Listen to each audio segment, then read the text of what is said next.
Don't mind me. I'm just stirring up my liquid IV in my water bottle. Welcome. This league episode, whatever.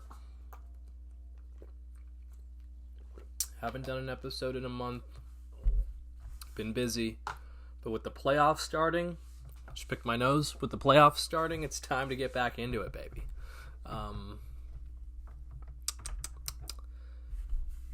The playoffs are here. The best time of the year for the NBA. Christmas is fun, but the in-season tournament was fun. But this is it. This is it. Everyone complains about how these guys don't try all year. Well, get ready. They're trying. They tried. I think people tried most of this year, honestly. Even like the fucking Hornets or the Spurs. The Spurs beat the Nuggets like this last weekend. The Nuggets were going to be the 1 seed, and now they're the 2 seed. Devontae Graham hit like a floater with like a second left. So these teams were trying this year. But overall, it's been a great season. At the beginning of the year, I predicted this would be the most competitive season in NBA history. I don't know if that came to be, but I will say we're looking at a very, very, very entertaining and competitive playoffs that I think are going to be pretty hectic. So we'll start in the West, and then we'll just touch matchup to matchup, touch a little bit of the play-ins, and then go from there. So starting with the 1 seed, the Thunder, they deserved it. Chet Holmgren, shout out Chet Holmgren, 82 games. Shout out Shai Gilgeous-Alexander, my MVP. Best player on the best team, unstoppable. He has arrived. Top five. Whatever catchphrase you want to use there, go ahead, take it. But the Thunder are young. 2 years ago, they won like 14 games. Now they have the 1 seed in the West, which is the better conference. They've played better teams all year. They've proven that they can beat some good teams. But how are they gonna stack up against, potentially the Lakers or the Warriors in the first round? If they play the Lakers, it'll be tough. I think they can do it. If they play the Warriors, I think the Warriors are going to win a 7-game series. Like, Steph Curry is still Steph Curry. Yes, Shai Gilgeous might be top 5, top 8 player in the NBA, but then where do you put Steph?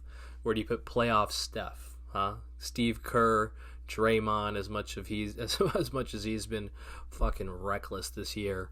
And even Klay Thompson, after getting benched, he's had a good second half of the season.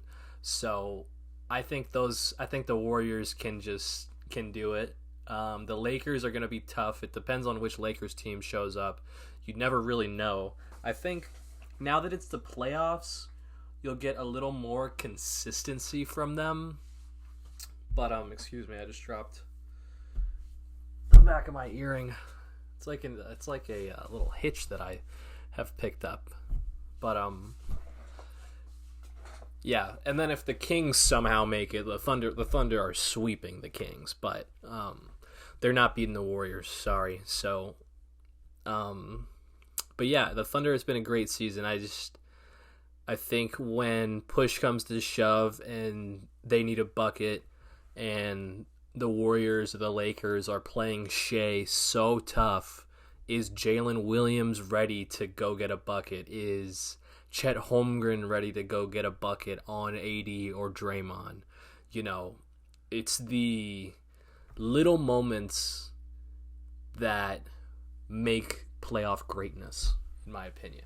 So I think when you look at both rosters, they stack up pretty well, right? Like the Josh Giddey is a good player. He had that shit this year. Whatever. Not whatever, but You know, we're talking about basketball here. He's like, he could get you a triple-double. Lou Dort, my Sun Devil, as well. And then they just have a fucking multitude of guys with like, it's like NBA 2K when you turn off, you know, what is it? Energy? No, you turn like energy all the way up. Whatever the attribute is, the settings are that they don't get tired. Like you turn that off, and then that's like the Thunder entire bench. Like they're not gonna woo you or anything, but those guys, they're literally just a bunch of young kids. So like, can they maybe outlast one of these teams? Who knows? But I think they win if it's anyone but the Warriors. If it's the Warriors, I'm sorry, but it's done. Moving down the bracket, the Mavericks versus the Clippers, easily one of the best series. Maybe not easily, but one of the best series of the first round. It depends on which Clippers team show up. I saw Kawhi might be like actually hurt. Paul George, James Harden, Russell Westbrook is going to be important versus Luka and Kyrie. It's going to be an absolute battle. I will say, as a Suns fan, not that I am ducking smoke per se, but I am happy that they are on the other side of the bracket, and it's going to be those two, the Thunder, and then like the Lakers or the Warriors on that side of the bracket, just kind of beating each other up. And if the Suns can make the Western Conference Finals, we don't have to deal with them as much. I'm happy about that. The Clippers owned us this season. No way around it. And then the Mavs, I think we partly overcame our 2021 collapse, 2022 collapse. But yeah, I could see them beating us. So I'm glad that they're on the other side. But Luka, I used to root for Luka a lot in these playoff series against the Clippers, or just whenever they played them, just because I didn't like the Clippers' energy, never winning anything except Kawhi, but like Paul George, Pat Bev, Montrezl Harrell, calling them a bitch ass white boy, which like I didn't have a problem with, but I was like rooting for Luka because he was like literally carrying the Mavs on his dick at that time, just his dick, the entire roster. So I would root for him then. And then he became a real fucking dickhead and fucked us up. So I am a little bitter about that, I'll admit it. But if I had to pick, I'll go with the Mavs. The Clippers just have a weird vibe about them. And I think the Mavs are just hot right now, so that's where I'm going. Wolves versus Suns, my Phoenix Suns, I'm calling it. They're sweeping. They are sweeping the Wolves. And it's not an upset. The Suns are the better team. The Wolves are the 3 seed, Suns are the 6 team. The Suns this year give the vibes of like a college student who procrastinated like, you know, a 10,000, 5,000 word paper until the last night before it was due. That was the Suns. Like we had the hardest end of season schedule in like NBA history. The last 10 games, we went 7-3 and sneak into the 6th seed, avoid the play-in. That is the definition of procrastination. I know all about that. I did it all the time at ASU and at Syracuse, not to brag, but we just have the vibe of like college kids who are just I'll study for the test the night before my finals tomorrow. I'll start studying at like 8. You know, that's us. But the Wolves, great season. I love Anthony Edwards. Don't get me wrong, but the Suns are gonna sweep. That's just my. I'm from Phoenix. I'm a Suns fan. Unbiased opinion. The Suns are gonna sweep. If you need any proof, we are 3-0 against them this year. Last year we were 3-1 against them. The year before we were 3-0 against them, and then the year before we were 2-1 against them. So 11-2 since 2020. Guess who came into the league in 2020? Anthony Edwards. So his career, he's talking all this shit. All he knows is losing to the Suns. So it's not going to be pretty. And I don't like to get too much into the debates. Who's better than who? because a lot of times it leads to just shitting on one of the players. This is like some Kendrick Perkins, like ESPN segment, Richard Jefferson segment. I like Richard Jefferson, but it just becomes clickbaity and like biddy and whatever. So I don't like to do that kind of shit, like saying Anthony Edwards sucks and Book clears easily or whatever the fuck.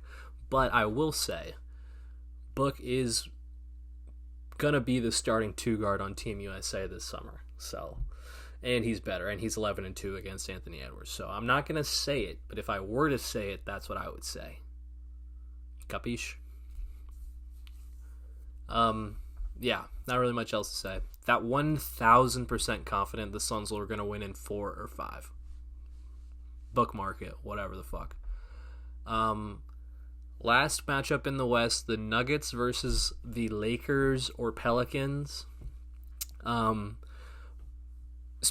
on the ESPN thing, Mike Greenberg said that they should sit LeBron and AD and intentionally lose to the Pels to avoid the play-in. That, my friends, is called dumbass journalism at its finest. That's what Northwestern's got to offer, dude.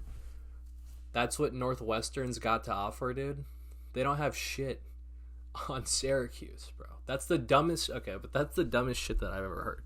You want the Lakers to lose. Let's rest our guys and lose a must-win game to go to a single elimination must-win game, probably against the Warriors. Hello? Is anyone thinking over there? Seaport? ESPN? Is anyone's brain on? That's the dumbest shit ever. The Lakers have to win tomorrow or their season's over. I'll say it. If the Lakers don't win tonight, their season is over. The Warriors are going to beat them. That's my prediction. Hot take. But as far as how these teams match up against the Nuggets, if it's the Pelicans, the Nuggets are winning. If it's the Lakers, the Nuggets are winning, but I think the Lakers have more of a chance than people are giving them. It's the playoffs, but even in the playoffs, you think to yourself, you watch this team and you go, which Lakers are going to show up? Are they going to play defense, talk on defense, move the ball? Is Austin Reeves going to get going? D'Lo, is he going to get going? Is Anthony Davis okay? He's expected to play tonight. They have a heating pad ready for him on the bench, I read. But, like, is he okay? You know, is he going to get hurt in the play-in game, or is he going to get hurt game 3 in the Nuggets series? Like, we need to... the Lakers need to be careful about this. LeBron is amazing.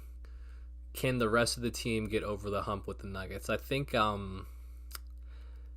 Yeah, I think the Lakers have more of a chance against the Nuggets than they think, but the Nuggets, and then that would lead to a potential Suns-Nuggets second-round matchup, which is, I want it as a Suns fan. I want it. The last 2 times we played them, we waxed them.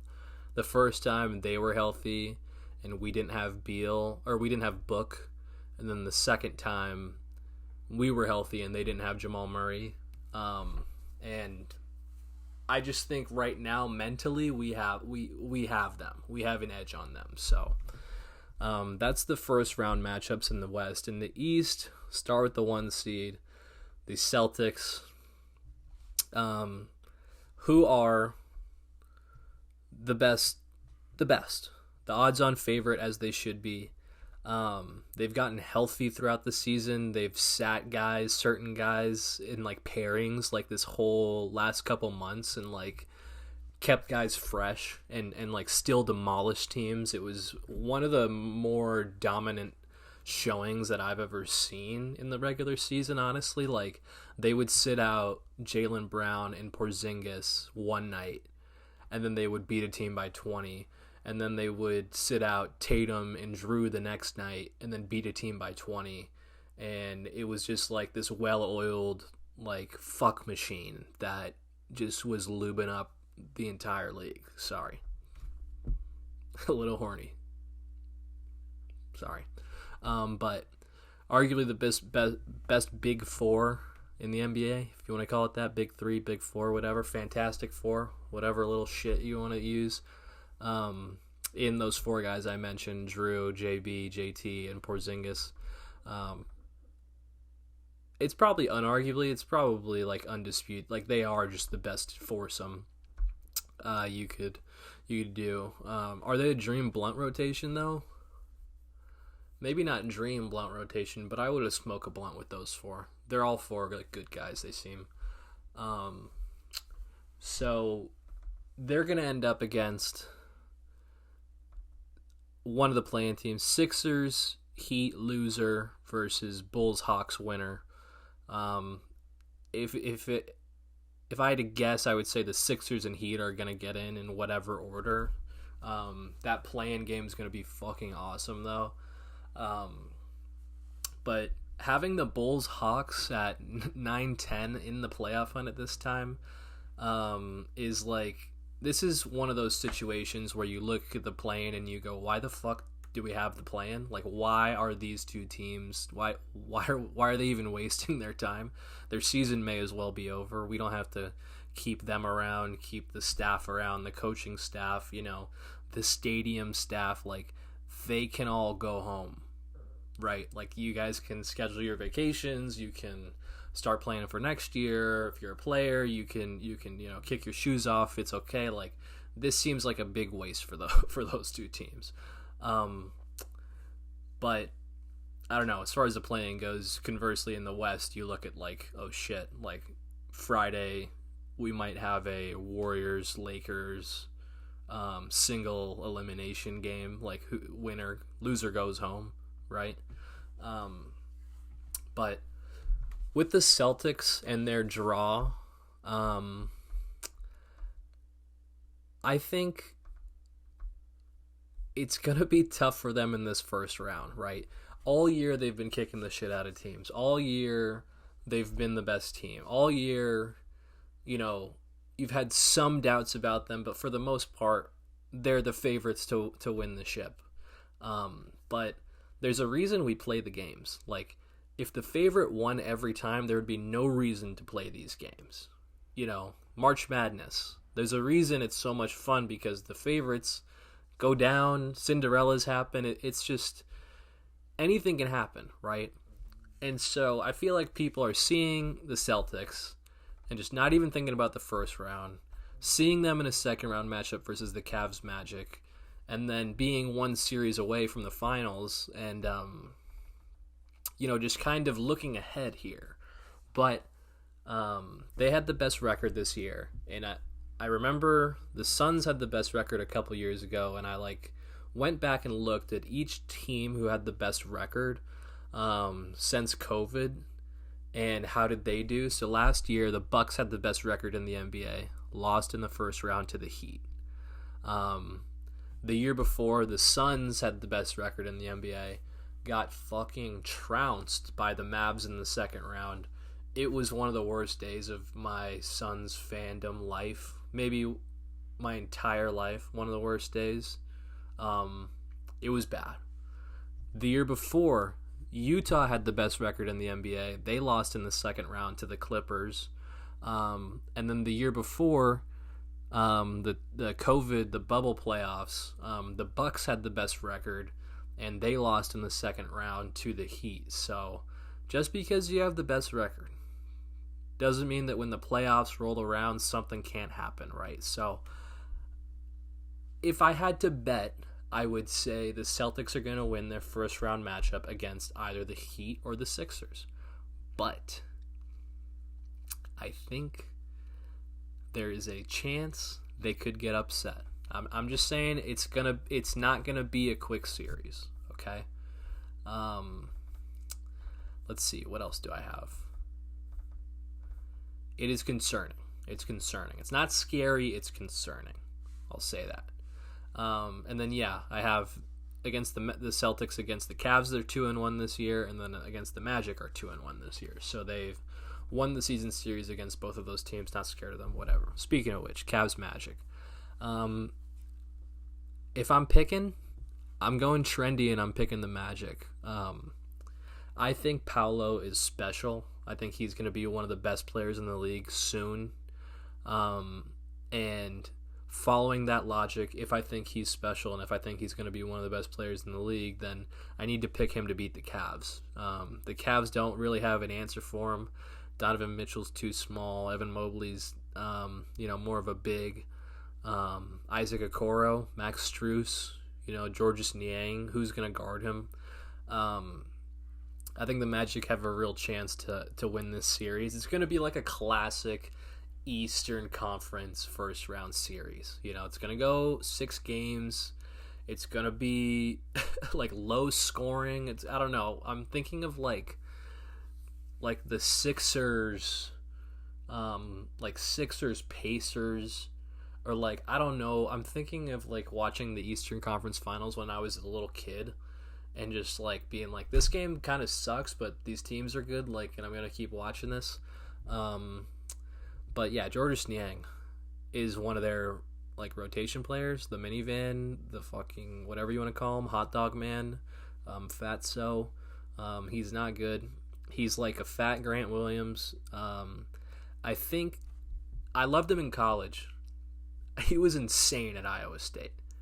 And I think if he got in shape, I would like him again, because he's just fat, dude. It's so crazy. He's just fat as shit. It's obviously messing with him.